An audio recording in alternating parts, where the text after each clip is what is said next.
টানা বৃষ্টির কারণে বিভিন্ন এলাকা জলমগ্ন হয়ে পড়ে।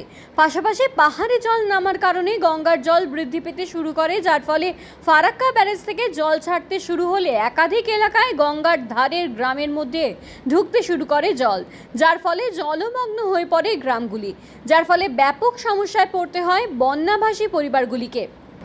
আর সেই সমস্ত মানুষের পাশে দাঁড়াতে মুখ্যমন্ত্রী মমতা বন্দ্যোপাধ্যায়ের অনুপ্রেরণায় ও ফারাক্কার বিধায়ক মনিরুল ইসলামের উদ্যোগে ফারাক্কা ব্লকের বেনিয়া গ্রাম পঞ্চায়েতের অন্তর্গত বিন্দু গ্রাম ঘাটপাড়া এলাকায় বন্যা কবলিত মানুষের মধ্যে খাদ্য সামগ্রী বিতরণ করা হয়। আজ উপস্থিত ছিলেন এই এলাকার মেম্বার ঋত্বিকা হালদার, হরিমোহন মণ্ডল, ফারাক্কা পঞ্চায়েত সমিতির খাদ্য কর্মাধ্যক্ষের প্রতিনিধি বাবলু ঘোষ, প্রাক্তন ব্লক সভাপতি অরুণময় দাস সহ তৃণমূলের অন্যান্য নেতৃত্ববৃন্দ।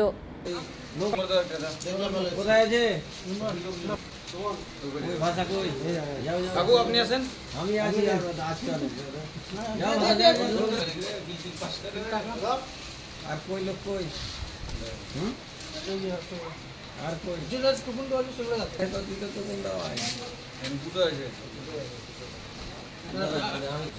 আর কই লোক আছে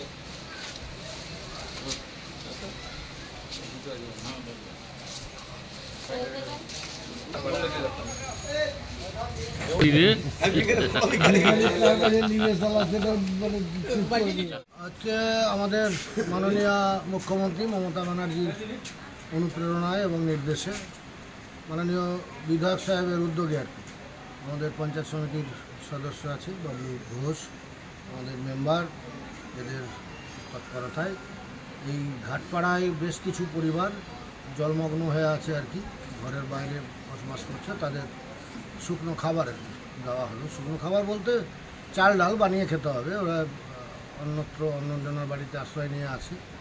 বেশ কিছু পরিবারকে চাল ডাল তেল নুন অত্যাবশ্যকীয় যেগুলো দরকার আর কি সেগুলো দেওয়া হলো। কোন এলাকায় দিলেন?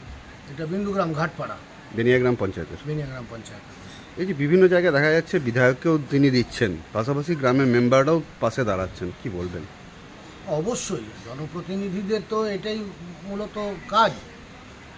তার উপরেও বড় কথা হচ্ছে যে একেবারে সম্পূর্ণ নিজস্ব তহবিল থেকে আমাদের মেম্বার, পঞ্চায়েত সমিতির মেম্বার বাবলু, আমাদের বিধায়ক সবাই নিজস্ব তহবিল থেকেই এই দুর্গত মানুষদের পাশে দাঁড়াচ্ছে। এটাই আমাদের নেত্রীর নির্দেশ, এটাই আমাদের সংস্কৃতি।